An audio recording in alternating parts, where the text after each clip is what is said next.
স্বাগত আরও একবার সিলেট স্টুডিও থেকে চ্যানেলের সিলেট নিউজে। সুনামগঞ্জের কৃষি নির্ভর জগন্নাথপুর উপজেলার কৃষকরা একমাত্র বুড়ো ফসল হারিয়ে দিশেহারা হয়ে পড়েছেন।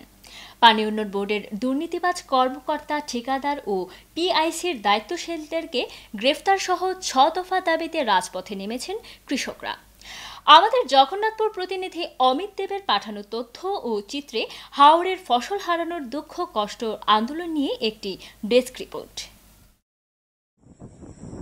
একটি পৌরসভা ও ৮টি ইউনিয়ন নিয়ে গঠিত জগন্নাথপুর উপজেলার অধিকাংশ মানুষ কৃষির উপর নির্ভরশীল। একমাত্র বড় ফসলের উপরই নির্ভরশীল এ উপজেলার মানুষ। চলতি বড় মৌসুমে জগন্নাথপুর উপজেলার বৃহৎ হাওর, নলুয়া, মইয়া সহ ছোট বড় ১৫টি হাওরে ২৫,০০০ হেক্টর জমিতে বোরো আবাদ করা হয়। ফসল রক্ষায় পানি উন্নয়ন বোর্ড ঠিকাদারি প্রথার মাধ্যমে ৪ কোটি টাকা এবং পিআইসি প্রথার মাধ্যমে আরও ২ কোটি টাকার ফসল রক্ষা বেড়িবাঁধ নির্মাণে বরাদ্দ দেয়। ধান পাকার আগেই পাউবোর ফসল রক্ষা বেড়িবাঁধ ভেঙে নলুয়া, মইয়ার হাওর সহ প্রায় সবকটি হাওর তলিয়ে যায়। বড় ফসল হারিয়ে এখন কৃষকরা দিশেহারা।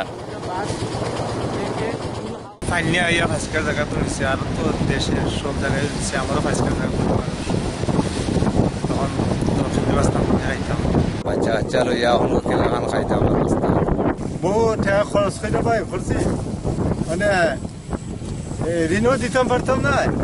আর আমরা বাকি দিন কিভাবে চলবো, খাইবো, খান্দাকাটি করলাম ছেলে মেয়ে। বৃহস্পতিবার দুপুরে সচেতন জগন্নাথপুর উপজেলাবাসীর ব্যানারে স্থানীয় পৌর পয়েন্টে ৬ দফা দাবি আদায়ে মানববন্ধন ও প্রতিবাদ সমাবেশের আয়োজন করা হয়।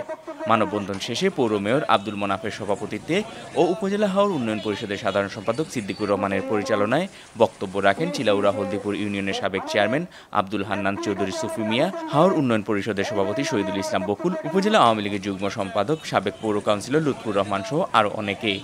সবাই বক্তারা পানি উন্নয়ন বোর্ডের দুর্নীতিবাজ কর্মকর্তা, ঠিকাদার ও পিআইসির দায়িত্বশীলদেরকে গ্রেফতার সহ ৬ দফা দাবি উত্থাপনের পাশাপাশি অবিলম্বে জগন্নাথপুর উপজেলাকে দুর্গত এলাকা হিসেবে ঘোষণা করার দাবি জানান। পরে আন্দোলনকারীরা মৌন মিছিল সহকারে জগন্নাথপুরের ইউএনও মোহাম্মদ মাসুম বিল্লার কার্যালয়ের সামনে আধা ঘন্টা অবস্থান কর্মসূচি পালন করে প্রধানমন্ত্রী বরাবরে ইউএনওর মাধ্যমে একটি স্মারকলিপি প্রদান করেন। Moinuddin Manju, channel S news desk.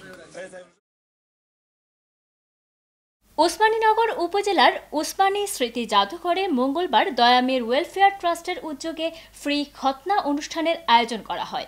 স্থানীয় শতাধিক হতদরিদ্র শিশুদের খতনার কাজ সম্পন্ন করা হয় ট্রাস্টের উদ্যোগে। এ সময় ট্রাস্টি এবং স্থানীয় জনপ্রতিনিধি সহ বিভিন্ন শ্রেণী পেশার মানুষ উপস্থিত ছিলেন।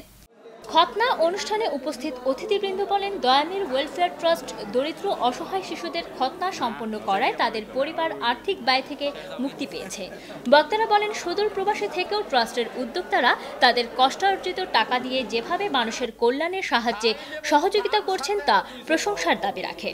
ওয়েলফেয়ার ট্রাস্টের সভাপতি যুক্তরাজ্য প্রবাসী মোহাম্মদ মফিদুল গনি মাহতাবের সভাপতিত্বে ও মাওলানা মুক্তার আলীর পরিচালনায় অনুষ্ঠানে বক্তব্য রাখেন Dayamir union chairman STM Fakhruddin, Umarpur union chairman Gulam Kibria, Dayamir মাদ্রাসার প্রিন্সিপাল মাওলানা মুশাহিদ আলী, মুক্তিযোদ্ধা সুনাহর আলী, বিশিষ্ট সমাজসেবক জুবায়ের আহমদ শাহিন, ট্রাস্টি আব্দুল হক ও ট্রাস্টের কার্যকরী পরিষদের সদস্য তহুর আলী।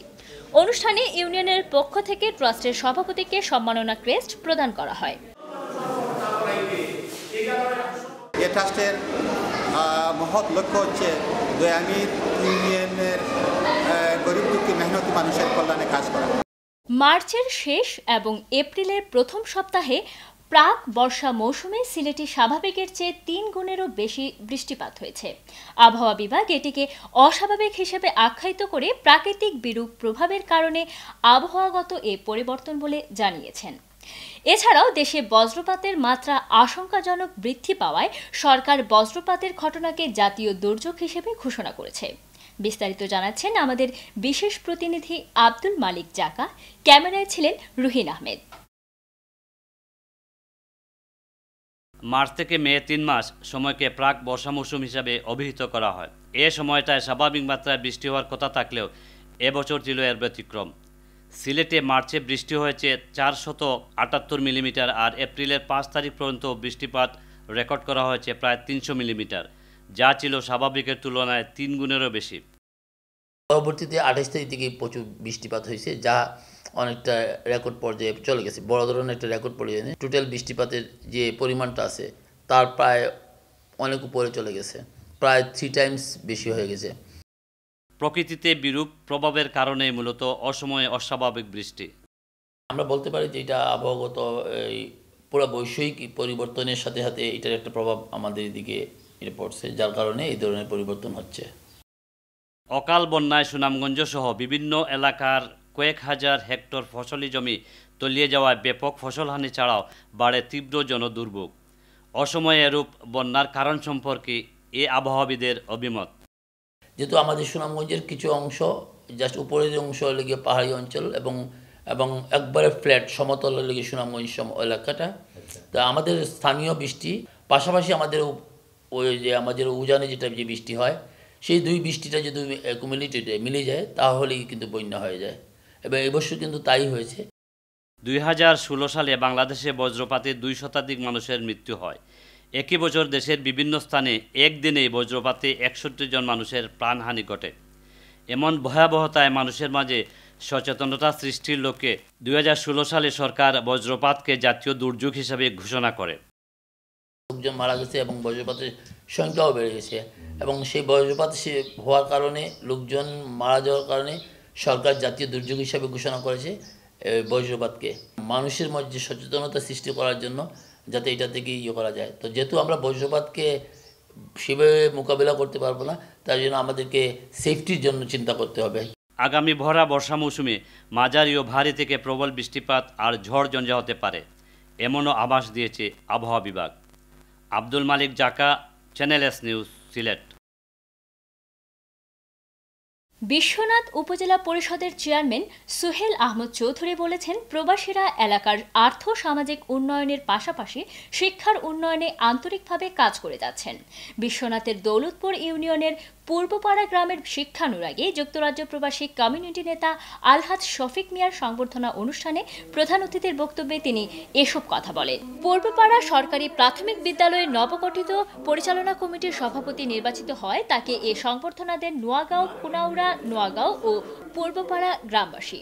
যুক্তরাজ্য প্রবাসী আলহাজ মাসুক মিয়ার সভাপতিত্বে অনুষ্ঠানে সংবর্ধিত অতিথির বক্তব্যে বিশিষ্ট শিক্ষানুরাগী যুক্তরাজ্য প্রবাসী কমিউনিটি নেতা আলহাজ শফিক মিয়া বলেন, পূর্বপাড়া প্রাথমিক বিদ্যালয়ে একজন অস্থায়ী শিক্ষক নিয়োগের পাশাপাশি বিদ্যালয়ের সকল প্রকার অবকাঠামোগত উন্নয়ন করা হবে।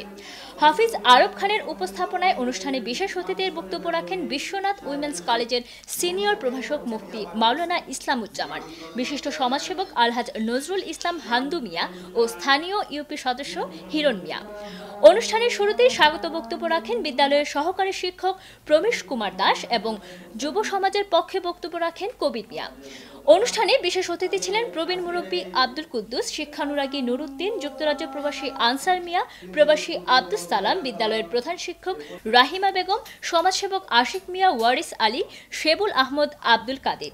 এরপর সংবর্ধিত অতিথিদেরকে সম্মাননা ক্রেস্ট প্রদান করা হয়।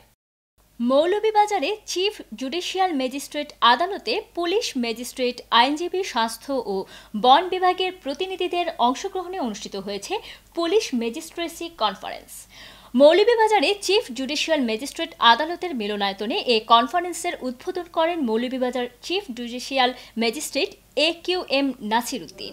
এ সময় chief judicial magistrate AQM Nasir উদ্দিনের সভাপতিত্বে সভায় বিশেষ বক্তব্য দেন অতিরিক্ত জেলা ম্যাজিস্ট্রেট মীর মোহাম্মদ মাহবুবুর রহমান, অতিরিক্ত পুলিশ সুপার আনোয়ারুল হক সহ বিভিন্ন থানার অফিসার ইনচার্জ ও আইনজীবীবৃন্দ। কনফারেন্সে চিফ জুডিশিয়াল ম্যাজিস্ট্রেট বিচারাধীন মামলাসমূহের সুষ্ঠু বিচার প্রক্রিয়া দ্রুত সম্পন্ন করার ক্ষেত্রে কার্যকর ভূমিকা পালনের জন্য বিচারক ও থানার ভারপ্রাপ্ত কর্মকর্তা সহ সংশ্লিষ্ট সকলকে বিভিন্ন ধরনের দিক নির্দেশনা প্রদান করেন। চ্যানেলের সিলেট নিউজ আজ এ পর্যন্তই। সিলেট বিভাগের প্রত্যন্ত অঞ্চলের খবর জানতে চোখ রাখুন চ্যানেল এর পর্দায়। এতক্ষণ আমাদের সঙ্গে থাকার জন্য ধন্যবাদ। খোদা হাফেজ।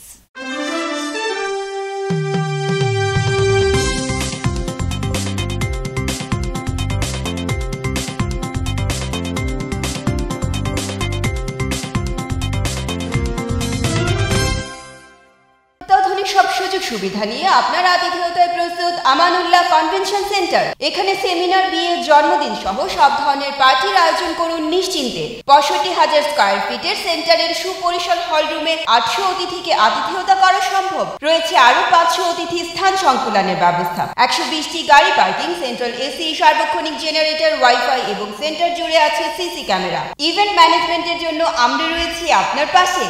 Amanullah convention centre, Sylhet.